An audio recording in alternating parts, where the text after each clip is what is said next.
Halo para siswa hebat, damai dalam Tuhan kita Yesus Kristus. Kita bertemu kembali dalam pelajaran pendidikan agama Katolik dan kali ini kita akan membahas tema atau materi tentang ajaran sosial gereja. Nah, ajaran sosial gereja itu apa?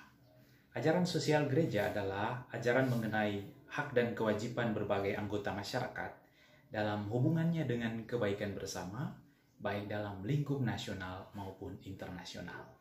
Ajaran sosial gereja merupakan tanggapan gereja terhadap fenomena atau persoalan-persoalan yang dihadapi oleh umat manusia dalam bentuk himbauan, kritik, ataupun dukungan. Dengan kata lain, ajaran sosial gereja merupakan bentuk keprihatinan gereja terhadap dunia dan masyarakat manusia. Nah, tujuan ajaran sosial gereja itu sendiri apa? Tujuannya adalah menghadirkan kepada manusia rencana Allah bagi realitas duniawi dan menerangi serta membimbing manusia dalam membangun dunia seturut rencana Tuhan. Atau ajaran sosial gereja dimaksudkan untuk menjadi pedoman, dorongan, dan bekal bagi banyak orang Katolik terutama dalam perjuangannya untuk ikut serta menciptakan dunia kerja dan beragam relasi manusia yang terhormat dan masyarakat sejahtera yang bersahabat dan bermartabat. Dengan bekal dan pedoman ajaran sosial gereja ini, mereka diharapkan menjadi rasul awam yang tangguh dan terus berkembang di tengah kehidupan real. Kemudian kita akan membahas satu demi satu dalam bagian pertama ini mengenai dokumen-dokumen gereja tentang ajaran sosial gereja. Yang pertama, dokumen pertama adalah Rerum Novarum atau hal-hal baru dalam Indonesia, arti Indonesia, ensiklik dari Paus Leo ke-13 yang dikeluarkan tahun 1891. Rerum Novarum merupakan ensiklik pertama ajaran sosial gereja, menaruh fokus keprihatinannya pada kondisi kerja pada waktu itu dan tentu saja juga pada nasib para buruh. Tema-tema pokok dalam ensiklik ini yaitu yang pertama promosi martabat manusia lewat keadilan, upah pekerja, hak buruh, hak milik pribadi melawan gagasan Marxis dan komunis. Kemudian konsep keadilan dalam konteks pengertian hukum kodrat, persaudaraan antara yang kaya dan miskin untuk melawan kemiskinan atau melawan gagasan dialektis Marxis, kemudian kesejahteraan umum, hak-hak negara untuk campur tangan melawan gagasan komunisme, soal pemogokan, hak membentuk serikat kerja, dan tugas gereja dalam membangun keadilan sosial. Konteks zamannya adalah revolusi industri, ya, kemiskinan yang hebat pada kaum pekerja, buruh, tiadanya perlindungan pekerja oleh otoritas publik dan pemilik modal, jurang kaya dan yang miskin yang luar biasa. Jadi konteksnya demikian. Kemudian dokumen yang kedua adalah dokumen Quadragesimo Anno, artinya tahun ke-40. Itu tahun 1931, kemudian memiliki judul maksud rekonstruksi tatanan sosial. Nama ensiklik ini adalah 40 tahun dimaksudkan untuk memperingati ensiklik Rerum Novarum. Tetapi pada zaman ini memang ada kebutuhan sangat hebat untuk menata kehidupan sosial bangsa manusia.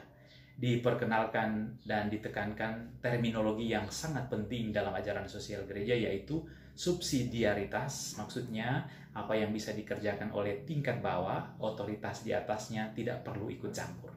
Kemudian tema-tema pokok dalam ensiklik QA ini bermaksud menggugat kebijakan-kebijakan ekonomi zaman itu, membeberkan akar-akar kekacauannya sekaligus menawarkan solusi, pembenahan tata sosial hidup bersama sambil mengenang ensiklik Rerum Novarum.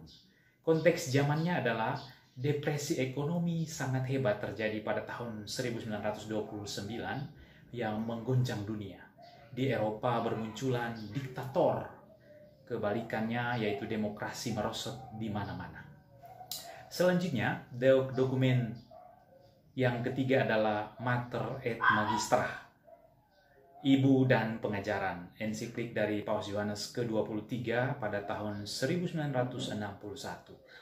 Masalah-masalah sosial yang diprihatinkan adalah yang khas pada zaman itu soal jurang antara kaya dan miskin tidak hanya disimak dari sekedar urusan pengusaha dan pekerja atau pemilik modal dan kaum buruh saja, melainkan sudah menyentuh masalah internasional.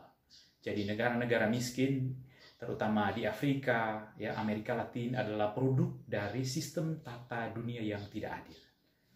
Tema pokok dari KIA adalah bermaksud menggugat kebijakan-kebijakan ekonomi zaman itu, membeberkan akar-akar kekacauannya sekaligus menawarkan solusinya, sambil juga mengenang ensiklik Rerum Novarum, soal hak-hak pribadi dan kepemilikan bersama, soal modal dan kerja, prinsip-prinsip bagi hasil yang adil, upah yang adil, prinsip-prinsip pemulihan ekonomi dan tata sosial. Lalu pembahasan mengenai sosialisme dan tentu saja kapitalisme, dan bagaimana langkah-langkah gereja dalam mengatasi kemiskinan struktural.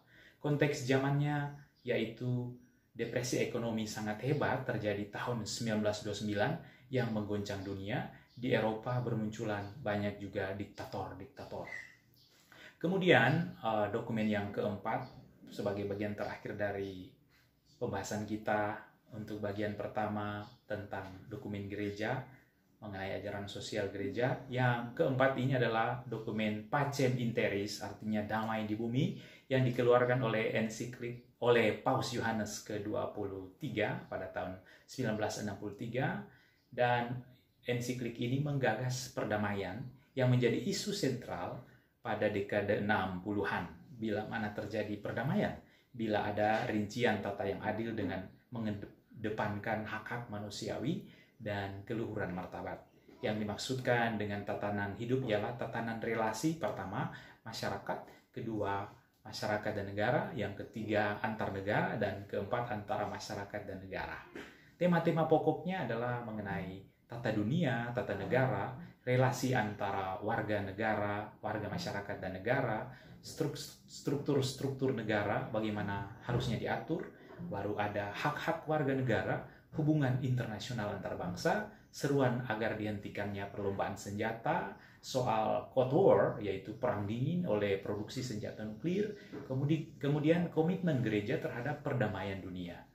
Dan konteks zamannya tentu saja adalah perang dingin antara Barat dan Blok Timur, lalu kemudian pendirian tembok Berlin yang memisahkan antara Jerman Barat dan Timur, kemudian pemisahan bangsa manusia pada tahun 1961 itu sendiri, lalu ada krisis misil Kuba pada tahun 1962.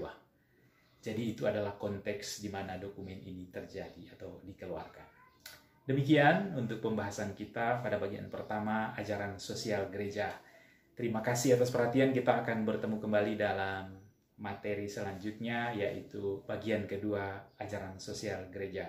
Terima kasih, tetap semangat, damai dalam Kristus.